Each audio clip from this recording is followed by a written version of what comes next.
tá? A novela das 8 da TV Globo tem chamado a atenção das novas estruturas familiares que cada vez mais surgem na sociedade.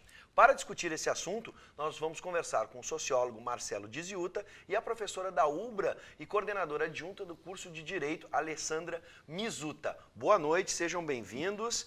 E vamos começar, porque tu é noveleiro, né? Eu sou noveleiro, quero saber se vocês dois, professores, estão acompanhando a novela. Tem acompanhado, Assisto. na medida do possível.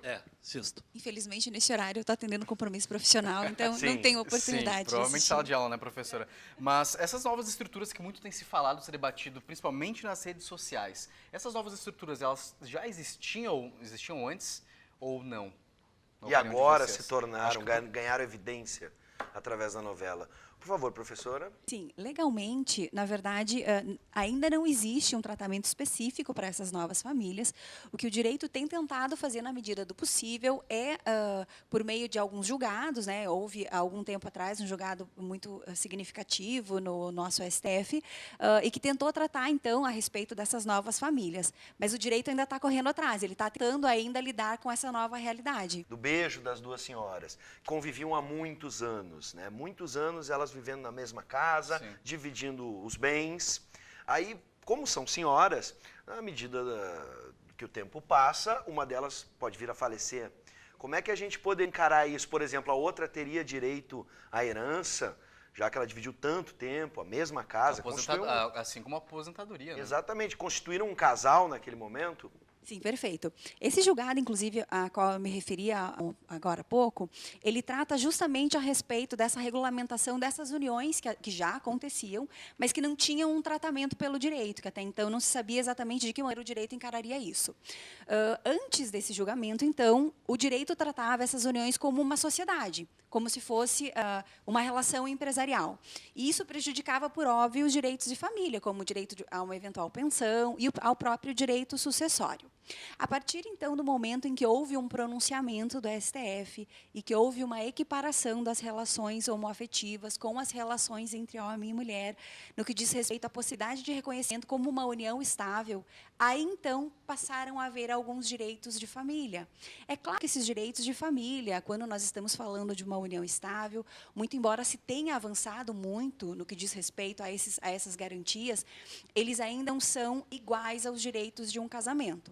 É claro que, a partir do momento em que se reconheceu, então, a possibilidade de uma união estável entre pessoas do mesmo sexo, como a Constituição ela incentiva a conversão de união estável em casamento, aí, então, da mesma forma que acontece com as relações entre homem e mulher em união estável, se estendeu, então, essa garantia às relações entre pessoas do mesmo sexo.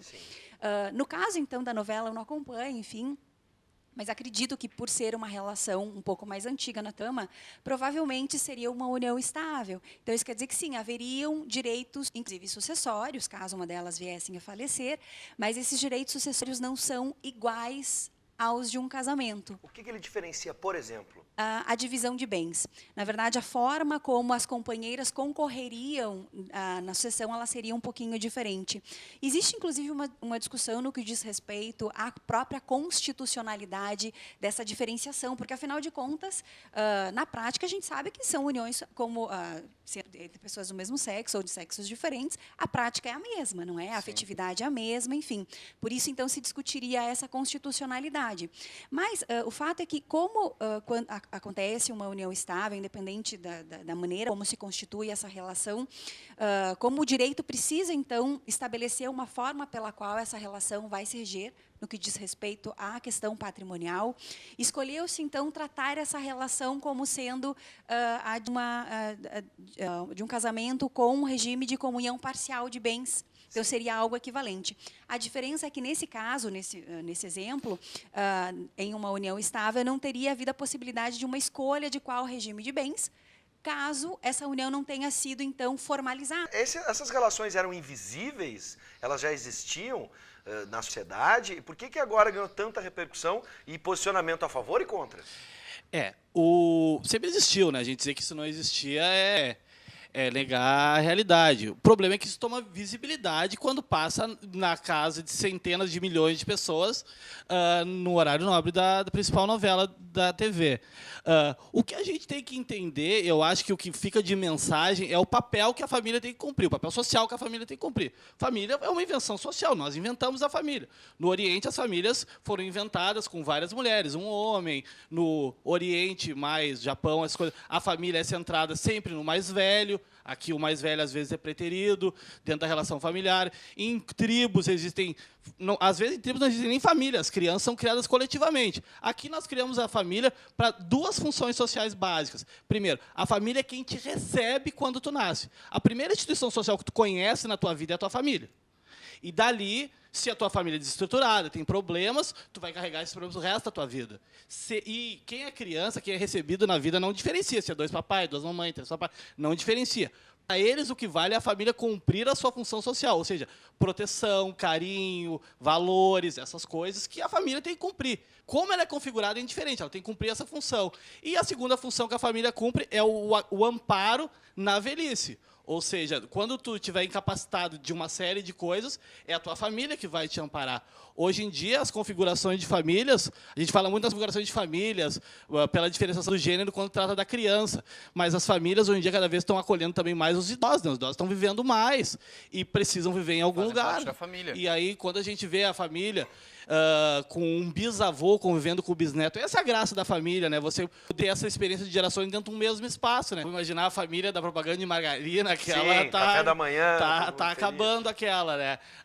A família está cada vez mais diversificada, vários pais, vários irmãos, né? Os irmãos que eu herdo do meu padrasto, essas coisas também compõem, são irmãos ou não são? Eles não têm nenhuma ligação sanguínea, convivem juntos, alguns a vida toda, sabe? Todas essas relações, elas precisam de uma forma diferente de mediação, né? Que a sociedade precisa estar aberta para isso, sabe? Se eu tenho 2 mães ou se eu tenho 2 pais, a sociedade tem que estar aberta para isso, principalmente a escola. O primeiro lugar que a criança vai ter problema é na escola. Ali que é o problema, que é a segunda instituição que tu conhece, né? Só que diferente de ser uma instituição de acolhimento como é a família, a escola é uma instituição disciplinadora, que é te moldar. E aí, quando tu tem uma diferença ali, tu é mal recebido, vamos dizer. Não é recebido de forma igual, como se tivesse papai e mamãe ali, que começam os problemas, né? O problema está em sociedade, né? Não está na casa, não está na família. O problema está como a sociedade vê a família. Eu estava prestando aqui bastante atenção na fala do professor Marcelo, não é? E estava me ocorrendo aqui que o direito ele sempre teve uma preocupação muito significativa no que diz respeito à questão patrimonial. Então, sempre houve, e essa é a principal preocupação que existia, era como ficaria, então, a partilha de bens. Tanto que as estruturas familiares, por muito tempo, e desde a antiguidade, ela era focada sempre no primogênito, justamente como uma forma de se preservar o patrimônio familiar. Então, se encontrava todo o patrimônio ali. As filhas dessa relação, elas acabavam sendo preteridas, elas, enfim, eram delegadas aos cuidados das famílias dos noivos, justamente como uma forma de preservação de patrimônio. Hoje existe uma preocupação um pouco diferente quando a gente fala em família. E a gente percebe que o direito, inclusive, adotou essa nova roupagem, que seria a preocupação com a questão afetiva. Tanto que, quando nós falamos na própria questão de reconhecimento de paternidade ou no conhecimento de direitos das crianças, ela tem o foco não só na questão legal, biológica, mas também na questão afetiva. Há pouco tempo atrás, alguns meses atrás, inclusive, circulou uma notícia a respeito de uma criança que ganhou o direito de receber 2 pensões. Uma do pai biológico, era uma moça, se não me falha a memória, aqui em Santa Catarina. Então, ela recebia uma pensão do pai biológico, mas ela ganhou também o direito de receber pensão do padrasto, porque ela conviveu muito tempo com o padrasto. Então, embora legalmente ela tivesse na certidão de nascimento o nome do pai, ela tinha o direito de receber pensão daquelas 2 figuras paternas que ela conheceu durante a vida dela.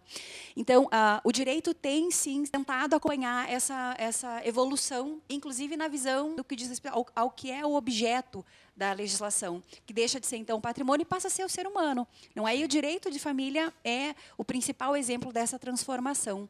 Então, respondendo a sua pergunta, então, no que diz respeito a essas novas configurações familiares, eu tenho a impressão que é isso. O direito está realmente se preocupando em assegurar não só condições materiais de sobrevivência, mas também emocionais. Existe também essa preocupação do acolhimento emocional. Teve um caso que eu vi há 2 semanas. O direito está evoluindo em PA. E na sociedade a gente está em PG? Na sociedade, a gente só vai mudar mesmo com a luta e com a organização da sociedade. Somente as pessoas transformam a sociedade. Não é a novela que transforma a sociedade, não é a lei que faz a sociedade diferente, são as pessoas se organizando, os grupos de direitos, batalhando por mais direitos. Então, eu acredito que, com o crescimento da luta organizada e as ferramentas como o Facebook estão aí para ajudar nisso, é dar fim ao preconceito, abaixo o preconceito, e aí sim vai evoluir. Sem luta, sem lutar contra o preconceito, não evolui, fica igual.